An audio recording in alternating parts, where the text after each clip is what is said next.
Bonjour à toi chers spectateurs. Borderline de Juan Sebastián Vázquez et Alejandro Rojas, c'est un film dont j'entends pas mal parler parce que déjà il a fait pas mal d'écho en Espagne, mine de rien. Au-delà de ça, dans la région nantaise, il a pas mal fait parler de lui parce qu'il est passé au Festival du cinéma espagnol.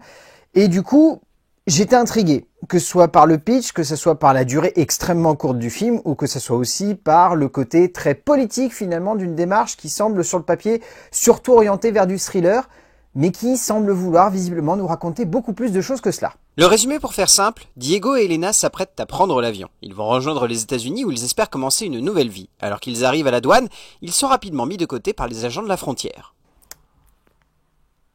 C'est extrêmement tendu comme film. On sent que Rojas et Vázquez ont pour objectif de plonger à fond le spectateur dans un moment de tension qui se veut tout aussi bien réaliste que finalement très cinématographique dans sa démarche.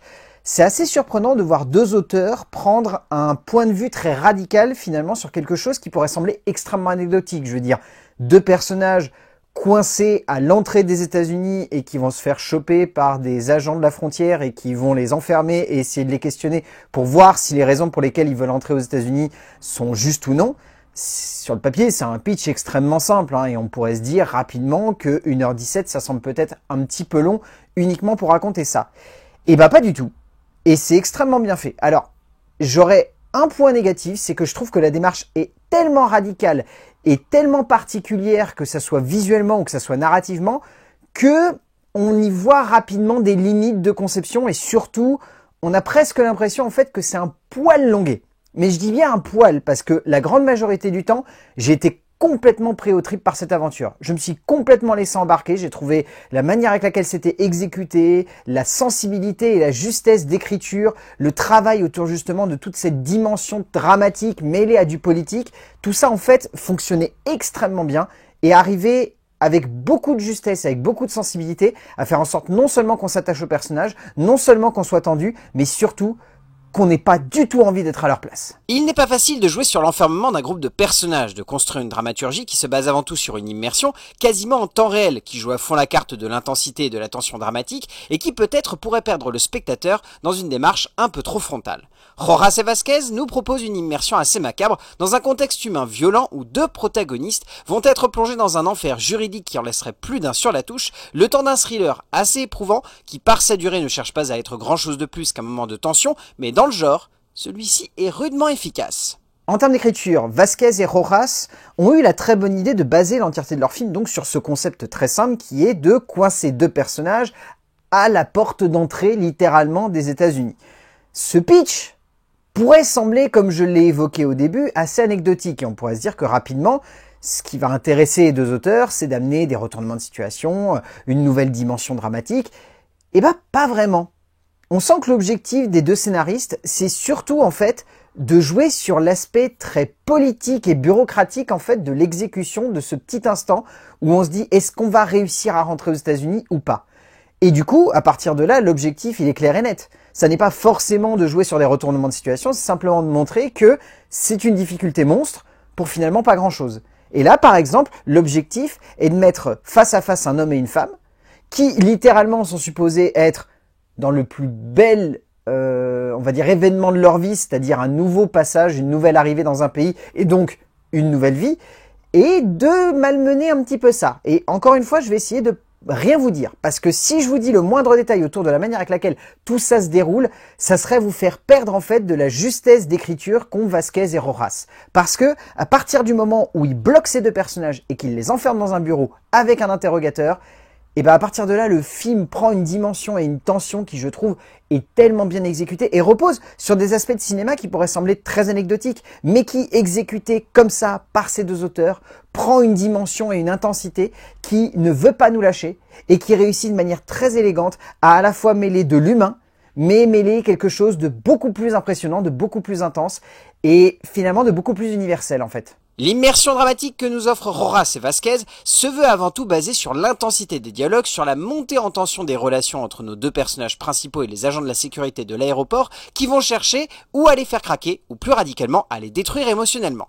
Le scénario ne se base donc pas sur le développement d'une structure dramatique classique, cherchant à jouer avec un peu de retournement de situation ou d'évolution de l'enfermement des héros, mais cherche surtout à faire en sorte que l'on comprenne le désarroi de ces personnages et que l'on se mette littéralement à leur place tout du long de leur avancée. En termes de mise en scène, Vasquez et Rojas, leur objectif, c'est vraiment de poser la situation.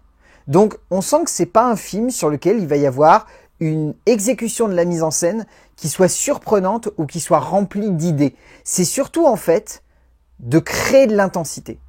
Et encore une fois, ça peut sembler anecdotique, c'est ce que j'arrête pas de répéter depuis le début. C'est un film qui crée de l'intensité, que ce soit dans son écriture ou dans son exécution. Mais dans la mise en scène, ça passe pas uniquement par on va jouer sur des plans séquences ultra à fond, ou alors on va jouer sur un travail de jeu avec les acteurs qui pourrait donner une certaine dimension à tout ça.